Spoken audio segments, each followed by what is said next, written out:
Let's talk about peace.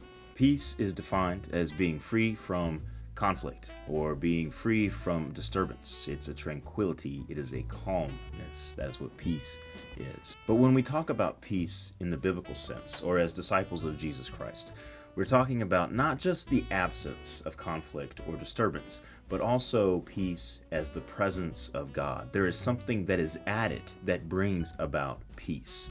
During this season of Advent, we have talked about expectation, we have talked about hope, and we have talked about joy.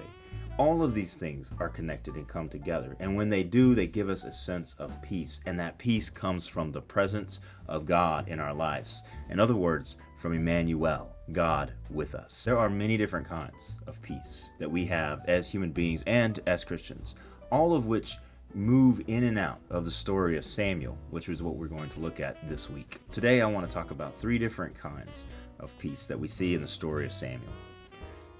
The first actually begins before Samuel with his mother Hannah.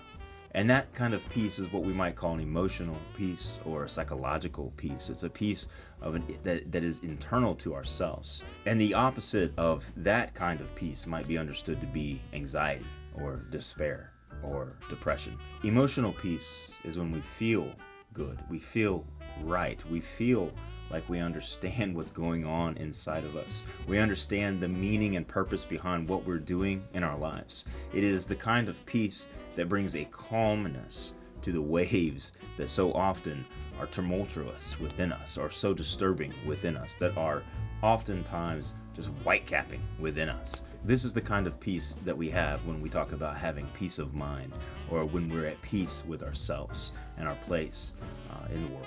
When we have a firm understanding of who we are and what it is that we're supposed to do. That's the psychological peace. We see Hannah struggling with this form of peace because she can't seem to fit within the expectations of her own day. She can't seem to fulfill the purpose that she has or that's expected of her. But we see that peace delivered to her through the birth of a baby boy, Samuel. Just like we have seen in so many different stories throughout the season of Advent with Ruth and with Samson's mother. When God finally gives Hannah her child, Samuel, she sings a song that is a song that celebrates the peace that God has brought to her. It's the song that I know must have been in Mary's head when she sang in Luke chapter 2 about the baby boy that she was soon to have. The second kind of peace that we see in the story of Samuel might be called a spiritual peace, a peace that happens between me and God, between us as a church and a community and God. It's what Paul talks about in the book of Romans, that peace that we have with God through Jesus Christ. And we only have this peace when the direction of our hearts is pointed toward God. That's when we have spiritual peace. It's when we know that we're in right relationship with God and with our neighbor. It's deeply connected to what we might call a moral peace, a peace that we sense and have when we are doing the right thing, when we are living righteously and we are living with justice, when we are living in such a way that we are moving toward the goal of sanctification, the goal of being a disciple of Jesus Christ, which is to be renewed in the transformation of our mind and to be restored into the image of God, which is Jesus Christ. The more we look like Jesus, the more we think and act like Jesus, the more spiritual peace we have between God and neighbor. Probably the most common form of peace that we are talking about when we talk about peace is the absence of war, or what we might call political peace, which starts with the absence of war between nations and trickles its way down into how groups of people work together, how groups of people are at peace with one another. That's the kind of peace that comes from a deep respect for other human beings. It's a kind of peace that only really comes out in situations where there already is emotional or psychological peace and spiritual peace as well. Political peace is what we have when there are no conflicts between peoples, whether those peoples be nations or families or just groups of people within a nation itself that disagree with one another. Political peace is the ability to live peacefully with your neighbor. This is the kind of peace that the people of Israel were looking for when they told Samuel, we no longer want you to be our judge and we don't want God to be our king. We want a king that will give us that political peace and security that we want so desperately. Of course, what we're going to find out is that they're rushing a plan that God had already put into motion, a plan to bring exactly that political peace that they were looking for.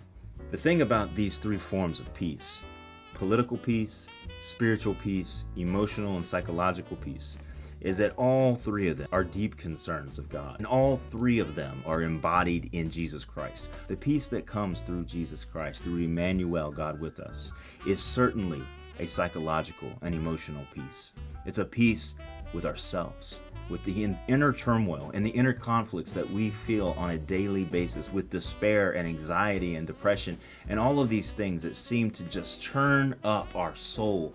But it's also a political peace. It's a peace that is delivered through Jesus Christ between neighbors, whether they be friends or enemies. Most important of all, perhaps, is the peace that comes through Jesus Christ that is spiritual. That is the peace that is between me as an individual disciple and us as a church and God. Spiritual peace is at the core of what it means to be a disciple of Jesus Christ, and it's a peace that is provided only through the Holy Spirit in Jesus Christ. It is part of the gift that we receive on Christmas Day when Jesus Christ is born. Through Jesus Christ, through Emmanuel, God with us, we receive the peace with ourselves. We also receive political peace, peace between neighbors and nations and peoples. And finally, we receive spiritual peace, a peace between us as a people and as individuals and God. As we move through this last week of Advent, reading the stories of Samuel, I hope for peace for you and for your family as we move ever closer to the birth of Jesus Christ.